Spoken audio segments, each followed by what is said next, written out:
जब वो लड़का एक रात घर वापस आया तो उसकी बीवी रो रही थी। उसने सख्त लहजे में कहा, ये घर अब तुम्हारा नहीं, जहाँ जाना है जाओ, आज के बाद मैं तुम्हें यहाँ नहीं देखना चाहता। वो खामोशी से आंसू पूछ कर घर छोड़ गई। कुछ ही अरसे बाद इस लड़के ने अपनी गर्लफ्रेंड से शादी कर ली और पुरानी जिंदगी को भूल गया। उधर उसकी पहली बीवी गाँव चली गई। शुरू में बहुत मुश्किल थी, मगर उसने हिम्मत न हारी। इसने एक छोटा सा पोल्ट्री फार्म खोला। रोज अंडे बेच कर गुजारा करती, दिन रात मेहनत की। आहिस्ता आहिस्ता काम बढ़ता गया और चंद सालों में उसने पोल्ट्री के साथ एक बड़ा ग्रोसरी स्टोर भी खोल लिया। एक दिन शहर जाते हुए इस लड़के का शदीद एक्सीडेंट हो गया। वो माजूर हो गया और वह व्हील चेयर पर आ गया। इसकी नई बीवी इसे अस्पताल ले गई, मगर डॉक्टर ने कह दिया कि अब वो कभी पहले जैसा नहीं हो सकेगा। लालच ने इस औरत के दिल पर कब्जा कर लिया। इसने इसके सारे कारोबार अपने नाम करवाए और कुछ ही दिनों बाद उसे छोड़कर चली गई। अब वो लड़का तन्हा रह गया। उसे अपनी पहली बीवी याद आने लगी। वो सोचता रहता कि अगर वो होती तो कभी छोड़ कर न जाती। एक दिन वो व्हील चेयर पर ग्रोसरी स्टोर पहुंचा। वही औरत जो कभी इसकी बीवी थी काउंटर पर खड़ी थी। उसे देखकर हैरान हो गई। इसने पूछा, तुम्हें क्या हुआ?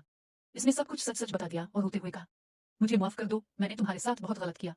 इसने सुकून से जवाब दिया, मुआफी दे दी, मैं तुम्हारा ख्याल रखूंगी, मगर आप मोहब्बत नहीं। वो कुछ अरसा साथ रहे। वो इसकी मालिश करती, इसका इलाज करवाती। वक्त के साथ वो लड़का बेहतर हो गया। एक दिन वो औरत खामोशी से चली गई। लड़का व्हील चेयर पर बैठा रोता रह गया, इस मोहब्बत को याद करता हुआ जो उसने खुद खो दी थी।